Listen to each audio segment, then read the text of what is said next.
Hello बच्चों, कैसे हैं आप सब। उम्मीद है अच्छे होंगे। आज मैं इस लेक्चर के माध्यम से क्लास 10th बिहार बोर्ड सामाजिक विज्ञान के इतिहास के 2 नंबर चैप्टर जिसका नाम है समाजवाद और साम्यवाद, इस चैप्टर के सभी इम्पोर्टेंट ऑब्जेक्टिव क्वेश्चन लेकर के आया हूँ। ये सभी क्वेश्चन किसी न किसी साल में पूछा हुआ है और यदि आप इतना तैयारी कर लेते हैं तो उम्मीद है एग्ज़ाम में आने वाले 2 नंबर जो चैप्टर है, जितने भी ऑब्जेक्टिव क्वेश्चन आएंगे सारे के सारे कंप्लीट हो जाने वाले हैं। बस मेरे इस लेक्चर को ध्यान से आप देखिए और समझने की कोशिश कीजिए। जो बात समझ में नहीं है आप कमेंट बॉक्स में ज़रूर दीजिए और मैं उसको ज़रूर एनालाइज करूँगा और नेक्स्ट लेक्चर जब लेकर के आऊँगा तो उसमें ज़रूर उसको कंप्लीट कर चुका रहूँगा।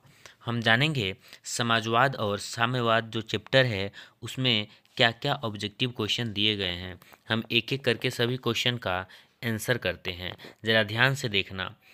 यदि आप बिहार बोर्ड के स्टूडेंट हैं, क्लास 10th में हैं, तो बेहद इंपॉर्टेंट रहने वाला है। आइए हम क्लास की शुरुआत करते हैं।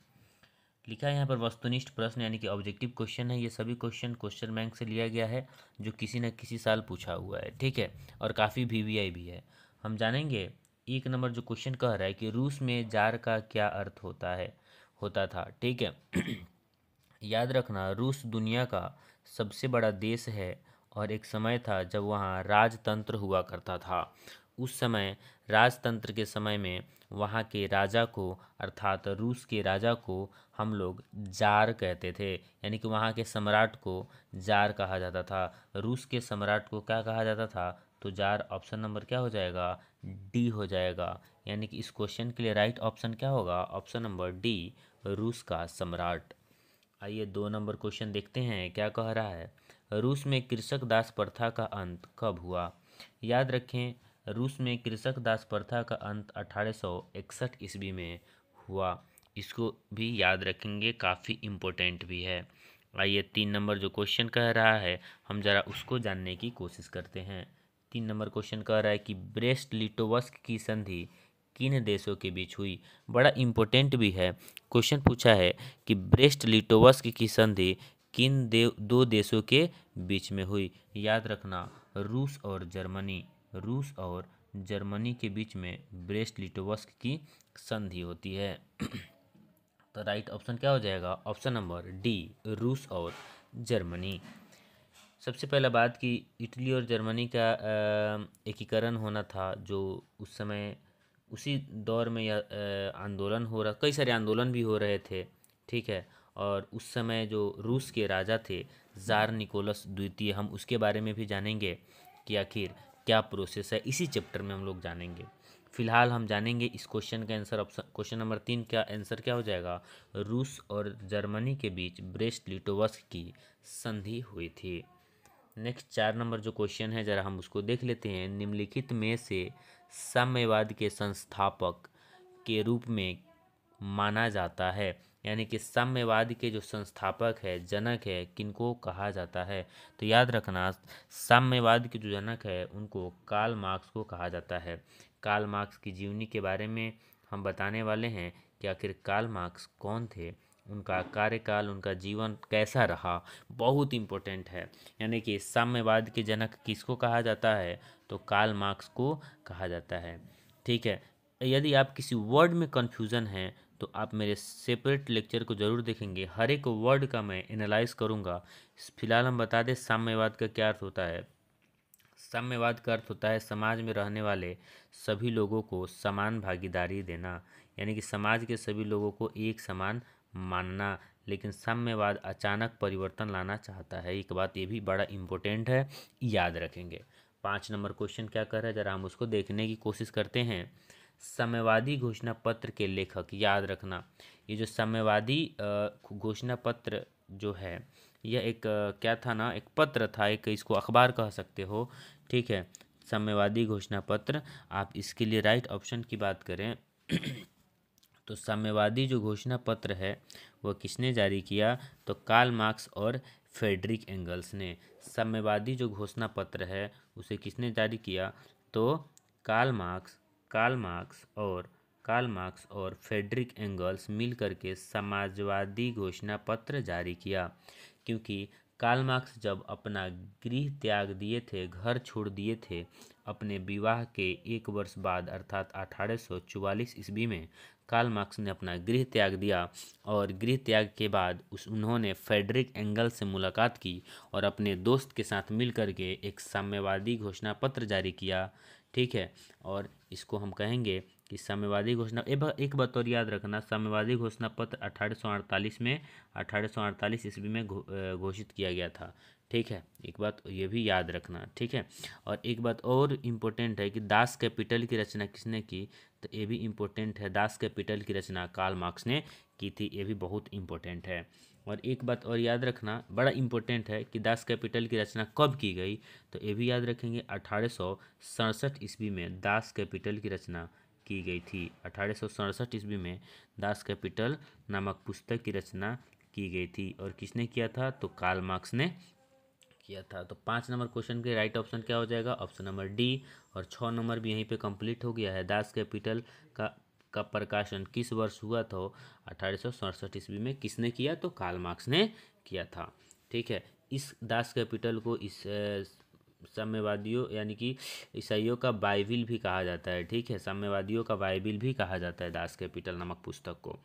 नेक्स्ट क्वेश्चन कह रहा है कार्ल मार्क्स का जन्म कहाँ हुआ था। बड़ा इम्पोर्टेंट ये भी है कि आखिर कार्ल मार्क्स का जन्म कहाँ पर हुआ था। ठीक है, तो इसके लिए राइट ऑप्शन की बात करें तो कार्ल मार्क्स का जन्म जर्मनी में हुआ था। याद रखेंगे, कार्ल मार्क्स का जन्म कहाँ हुआ था, तो जर्मनी में हुआ था। ये भी याद रखेंगे, काफ़ी इम्पोर्टेंट भी है। ठीक है, नेक्स्ट देख लेते हैं 8 नंबर क्वेश्चन क्या कह रहा है। 8 नंबर क्वेश्चन कह रहा है कि बोल्शेविक क्रांति कब हुई थी। ये भी बहुत इंपॉर्टेंट है, बोल्शेविक क्रांति कब हुई थी। इसके लिए राइट ऑप्शन की बात करें तो राइट ऑप्शन क्या हो जाएगा, नवंबर 1917 ईस्वी में। नवंबर 1917 ईस्वी में बोल्शेविक क्रांति हुई थी। बोल्शेविक क्रांति क्या है, तो याद रखना, एक समय था जब रूस में एक पार्टी हुआ करता था। वो पार्टी एक टूट जाती है आपस में, और टूटने के बाद दो गुटों में बढ़ जाता है। पार्टी टूटने के बाद 2 गुटों में बढ़ गया, एक बोल्शेविक पार्टी और एक मेंशेविक पार्टी। बोल्शेविक पार्टी और एक मेंशेविक पार्टी, यानी कि मेंशेविक पार्टी में वे लोग थे जो अमीर थे और बोल्शेविक पार्टी में वे लोग थे जो गरीब थे। और गरीब लोग मिल करके जो आंदोलन करते थे और जो पार्टी मिलकर बनाए थे, हम उसको बोल्शेविक पार्टी कहते हैं। ठीक है, और बोल्शेविक पार्टी में कौन शामिल थे, तो गरीब लोग शामिल थे। और इस बोल्शेविक क्रांति जो हुई थी, आंदोलन हुआ था 1917 ईस्वी में, नवंबर का महीना है। यानी कि नवंबर 1917 ईस्वी में बोल्शेविक क्रांति हुई थी। नेक्स्ट 9 नंबर क्वेश्चन देखते हैं, युद्ध और शांति, वार एंड पीस नामक पुस्तक की रचना किसने की। तो याद रखना, लियो टॉल्स्टॉय ने वार एंड पीस नामक पुस्तक की रचना की। ऑप्शन नंबर बी हो जाएगा 9 नंबर क्वेश्चन का आंसर। ठीक है, उम्मीद है बात समझ में आ रहा होगा। नेक्स्ट देखते हैं क्या कह रहा है क्वेश्चन 10 नंबर क्वेश्चन कह रहा है, बेहद इम्पोर्टेंट है। कह रहा है कि कार्ल मार्क्स की पुस्तक का नाम क्या था। तो बड़ा इंपॉर्टेंट ये भी है कि कार्ल मार्क्स की पुस्तक का नाम क्या था। तो कार्ल मार्क्स ने क्या नाम लिखा था, दास कैपिटल नामक पुस्तक की रचना की। और याद रखना, कम्युनिस्ट मैनिफेस्ट की भी रचना किसने की, कार्ल मार्क्स ने किया था। यानी कि दास कैपिटल और communist manifest. Option number D हो जाएगा, बी और सी दोनों। 11 नंबर क्वेश्चन देख लेते हैं, रॉबर्ट ओवेन कहाँ का रहने वाला था। बड़ा इम्पोर्टेंट है कि रॉबर्ट ओवेन कहाँ का रहने वाला था। तो रॉबर्ट ओवेन मुख्य रूप से अगर बात करें रॉबर्ट ओवेन की, तो रॉबर्ट ओवेन ब्रिटेन का रहने वाला था। रॉबर्ट ओवेन कहाँ का रहने वाला था, तो रॉबर्ट ओवेन ब्रिटेन का रहने वाला था। ऑप्शन नंबर सी हो जाएगा 11 नंबर क्वेश्चन का आंसर। नेक्स्ट देखते हैं 12 नंबर क्वेश्चन क्या कह रहा है, ज़रा हम उसको भी देखेंगे, काफ़ी इंपॉर्टेंट है। 12 नंबर जो क्वेश्चन है कह रहा है कि रूस की बोल्शेविक क्रांति का नेतृत्व किसने किया था। बड़ा इंपॉर्टेंट है कि रूस की बोल्शेविक क्रांति का नेतृत्व किसने किया था। तो रूस की बोल्शेविक क्रांति का नेतृत्व किसने किया था, इसका याद रखना आंसर ट्रॉस्की। इसके लिए राइट आंसर क्या हो जाएगा, ट्रॉस्की। ऑप्शन नंबर बी, रूस की बोल्शेविक क्रांति का नेतृत्व ट्रॉस्की ने किया था। अरे, रूस की बोल्शेविक क्रांति का नेतृत्व ट्रॉस्की ने किया था।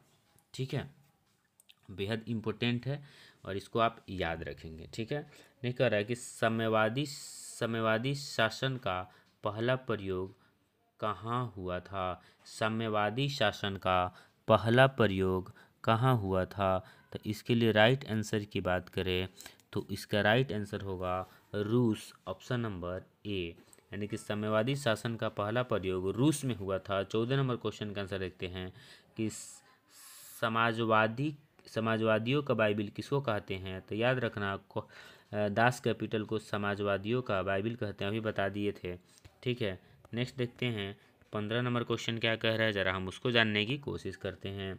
15 नंबर क्वेश्चन है कि बोल्शेविक दल का कार्यकाल अप्रैल थीसिस किसने लिखा? यानी कि अप्रैल थीसिस किसने लिखा?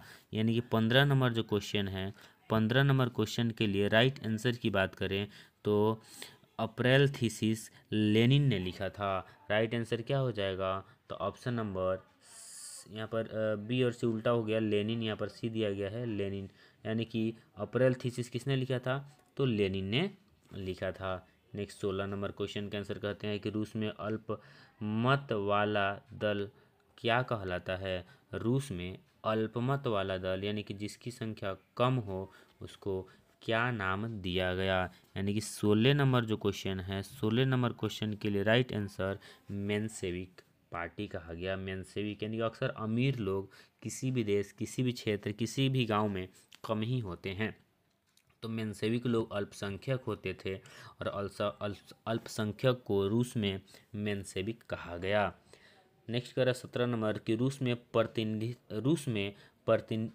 प्रतिनिधात्मक संस्था ड्यूमा का गठन कब हुआ? यानी कि रूस में ड्यूमा नामक संगठन का गठन कब किया गया? इसके लिए राइट आंसर की बात करें तो 17 नंबर का राइट आंसर होगा 1905, ऑप्शन नंबर सी। ठीक है, नेक्स्ट देखते हैं 18 नंबर क्वेश्चन क्या कह रहा है।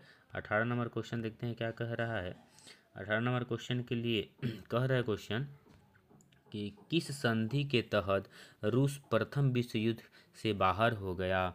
किस संधि के तहत रूस प्रथम विश्व युद्ध से बाहर हो जाता है? तो इसके लिए राइट आंसर की बात करें तो ऑप्शन नंबर बी ब्रेस्ट लिटोवस्क की संधि के तहत रूस प्रथम विश्व युद्ध से बाहर हो गया, क्योंकि रूस की आर्थिक स्थिति बहुत खराब हो गई थी और रूस का प्रतिष्ठा मिट्टी में मिल गया था। रूस लगातार प्रथम विश्व युद्ध में हार रहा था और अंततः परिणाम यह निकला कि रूस के जो राजा थे, जार था, उसका पूरा दरबार खाली हो गया और जार का विरोध वहाँ के जनता करने लगा।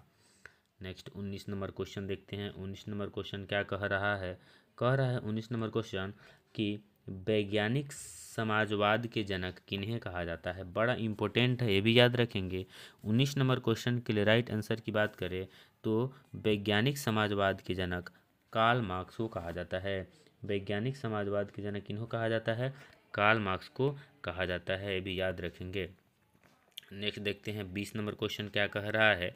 20 नंबर क्वेश्चन कह रहा है कि रूस की संसद को क्या कहते हैं? ये भी है बड़ा इंपॉर्टेंट है। रूस की संसद को ड्यूमा कहते हैं। 20 नंबर क्वेश्चन के लिए राइट आंसर क्या हो जाएगा? ड्यूमा, ऑप्शन नंबर सी। नई आर्थिक नीति किसने लागू किया था? तो नई आर्थिक नीति जब लेनिन रूस का सम्राट बना था तो 1921 ईस्वी में नई आर्थिक नीति लेकर के आया, जिसके तहत देश में बहुत तरह के बदलाव किए थे। नेक्स्ट देखते हैं 22 नंबर क्वेश्चन क्या कह रहा है। 22 नंबर क्वेश्चन कह रहा है कि लेनिन का उत्तराधिकारी कौन बना? यानी कि लेनिन जब सत्ता से हटा तो लेनिन का जो उत्तराधिकारी था, यानी कि जो उसके बाद जो शासन में आने वाला था, जो देश का शासन करने वाला था, वह कौन बना? तो इस 22 नंबर क्वेश्चन के लिए राइट आंसर की बात करें तो 22 नंबर क्वेश्चन का स्टालिन, लेनिन के बाद वहाँ के जो उत्तराधिकारी बनने वाला था वो कौन था? स्टालिन। राइट ऑप्शन हो जाएगा कौन? बी। 23 नंबर क्वेश्चन कह रहा है कि 1919 ईस्वी में थर्ड इंटरनेशनल की स्थापना किसने की?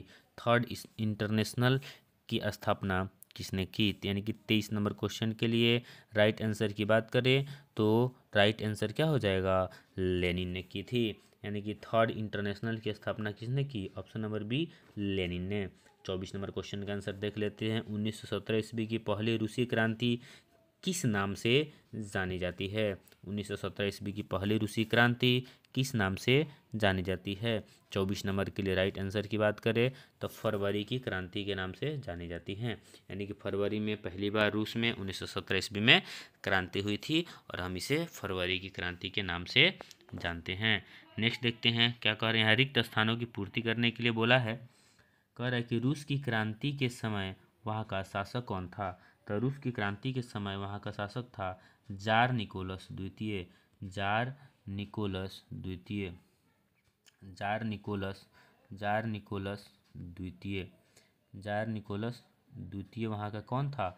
शासक था रूस की क्रांति के समय। ठीक है, याद रखेंगे। यानी कि 1 नंबर क्वेश्चन का आंसर क्या हो जाएगा? 1 नंबर क्वेश्चन का आंसर होगा जार निकोलस द्वितीय। ठीक है, जार निकोलस द्वितीय बड़ा इंपॉर्टेंट है। जार निकोलस द्वितीय अच्छा राजा नहीं था। ठीक है, इसका विरोध किया गया या हट गया। नेक्स्ट क्वेश्चन देख लेते हैं। नेक्स्ट क्वेश्चन क्या कह रहा है। लेनिन ने 1921 ईस्वी में डैश नीति की घोषणा की। तो लेनिन ने 1921 ईस्वी में नई आर्थिक नीति की घोषणा की थी। उसको याद रखेंगे। नई आर्थिक नीति की घोषणा की किसने? लेनिन ने। अगर किसी को किसी प्रकार का कन्फ्यूजन हो तो कमेंट बॉक्स में ज़रूर लिखेंगे। इसमें यहीं तक रखेंगे। बाकी अगर लेक्चर समझ में आया होगा, अच्छा लगा होगा तो लाइक शेयर और सब्सक्राइब जरूर करें। धन्यवाद। हम इस लेक्चर में यहीं तक रखेंगे।